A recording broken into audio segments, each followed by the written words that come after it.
এইবার আমি মানে একটা পাথর ফেলবো না যদি ভোট না পাই। কি হয় তোমাদের উপর আমার খুব রাগ। কি হয় তোমাদের উপর আমার খুব রাগ।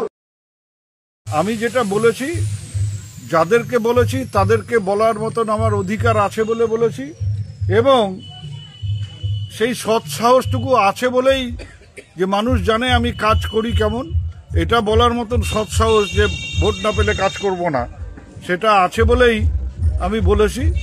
আমি তো বিজেপির শুনেছি যে এখানে প্রাক্তন কেন্দ্রীয় মন্ত্রী তিনিও নাকি অনেক বড় বড় কথা বলেছেন এই নিয়ে।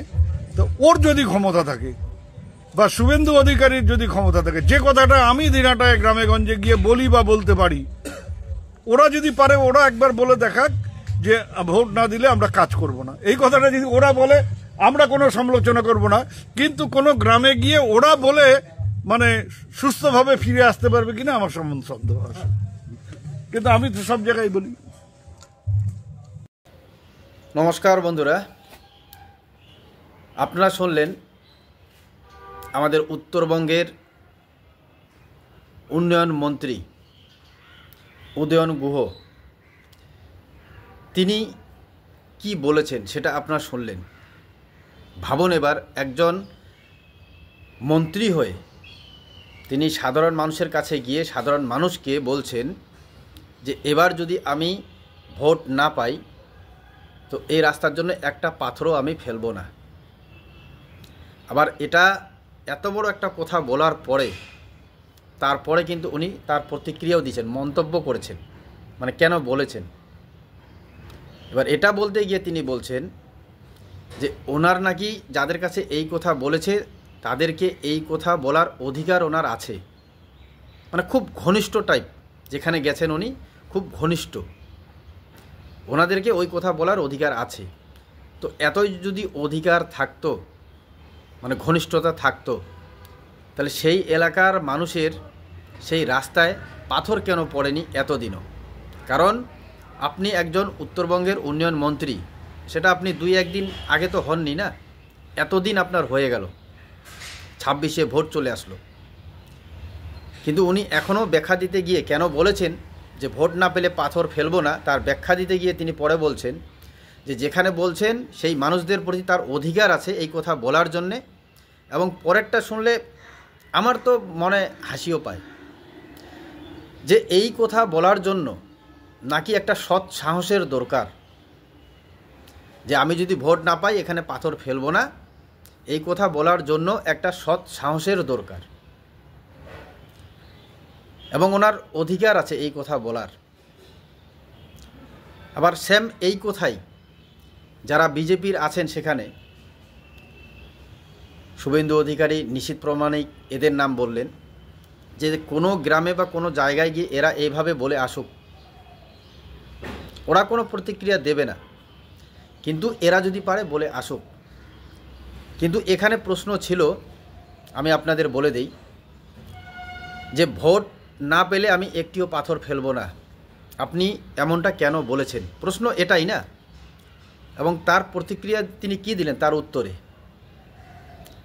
যে যে মানুষের সামনে বলেছেন সেটা বলার, সেই মানুষদের সাথে বলার ওনার অধিকার আছে, এবং এটা বলতে গেলেও সৎ সাহস দরকার, সৎ সাহস। তো আপনারা যারা এই প্রতিবেদন দেখলেন বা উন্নয়ন মন্ত্রী উদয়ন গুহর বক্তব্য শুনলেন, আপনারা কি মনে করেন কমেন্টে কিন্তু অবশ্যই জানাবেন। এবং বিগত প্রায় 5 বছর ধরে তিনি 26-এ ভোট, 26-এর আর কতদিন, তিনি 5 বছর ধরে উত্তরবঙ্গের উন্নয়ন মন্ত্রী, এবং 5 বছর পরেও তার এলাকার মানুষজন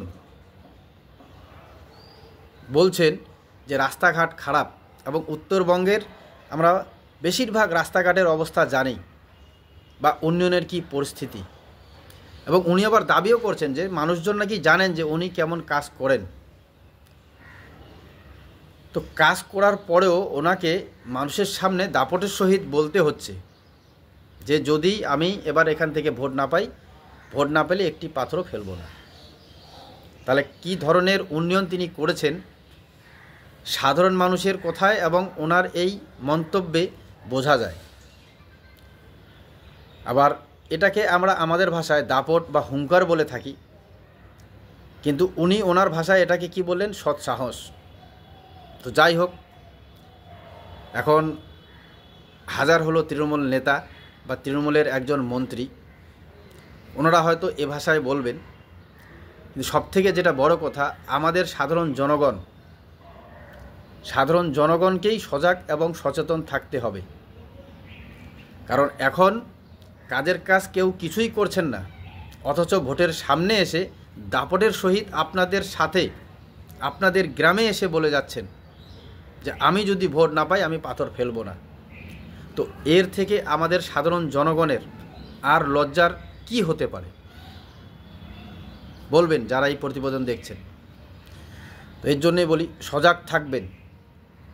আপনারা যদি সজাগ থেকে যান, তাহলে আপনাদের সামনে এসে আর এভাবে, সে তৃণমূলের মন্ত্রী হোক, বিজেপির মন্ত্রী হোক, কোনো দলের মন্ত্রী হোক বা সরকারের যেই থাকুক, সাধারণ জনগণের, সজাগ জনগণের সামনে এসে এভাবে, জনগণের যারা জনপ্রতিনিধি তারা এভাবে বলতে পারবে না। শুধু জনগণকে সজাগ হতে হবে। তো সজাগ থাকবেন। ধন্যবাদ।